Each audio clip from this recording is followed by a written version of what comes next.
নমস্কার বন্ধুরা, welcome to my channel. বন্ধুরা, আজকে আপনাদের জন্য একটি ভিডিও নিয়ে এসেছি।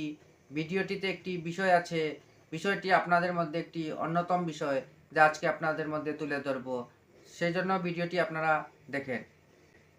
আমরা প্রত্যেকেই জীবনে কিছু শুভ বা কিছু অশুভ কর্ম করি, কিন্তু এই শুভ বা অশুভ কর্মের ফল যা আমাদের পরবর্তীতে আমাদের ফলে পরিণত হয়, যা আমরা পরবর্তী জীবনে বা আমাদের বর্তমান জীবনেও আমরা অনেক সময় ভুগে থাকি। তাই আজকে আপনাদের জন্য এমন একটি ভিডিও নিয়ে এসেছি, যে ভিডিওটিতে একটি ছোট গল্পের মাধ্যমে আজকে আপনাদের মধ্যে যে মানুষ এই জন্মে যে ভুল করে তা পরবর্তীতে কিভাবে বা পরজন্মে কিভাবে মানুষ ভুগতে পারে, তার একটি সুন্দর এই ভিডিওর মাধ্যমে আজকে আপনাদের মধ্যে তুলে ধরব।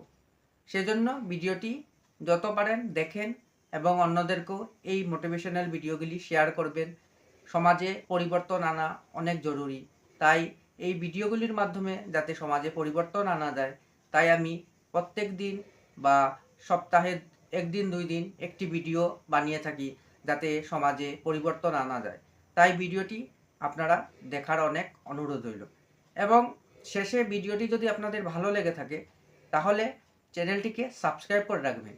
কারণ ভালো কর্মে মানুষ উৎসাহ যত পাবে, ততই ভালো কাজ করতে এগিয়ে যেতে পারবে। তাই আপনারা আমাকে অল্প সাহায্য করবেন, যাতে আমি এই ভিডিওর মাধ্যমে বা এই চ্যানেলের মাধ্যমে সমাজে কিছু হলেও পরিবর্তন আনতে পারি। একবার দেবঋষি নারদ এবং ঋষি অঙ্গরা এক জায়গায় যাচ্ছিলেন। রাস্তায় ওনাদের একটি নজর পড়ল মিষ্টির দোকানে। দোকানের সামনে খাবার খেয়ে ফেলে দেওয়া পাতাগুলি পড়েছিল।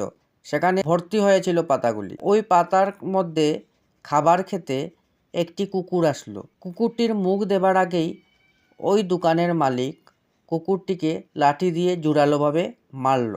লাঠির মার খেয়ে কুকুরটি চিৎকার করে সেখান থেকে চলে যায়।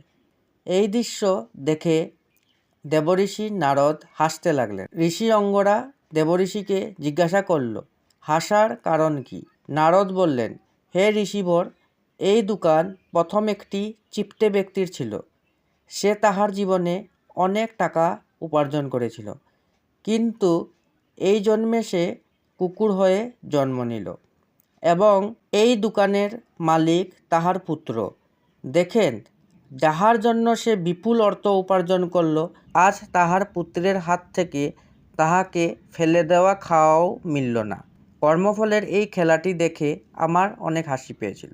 মানুষ তার নিজের নিজের শুভ এবং অশুভ কর্মের ফল সত্যিই পায়, তার জন্য তাহাকে জন্ম জন্মের যাত্রা করতেও হতে পারে।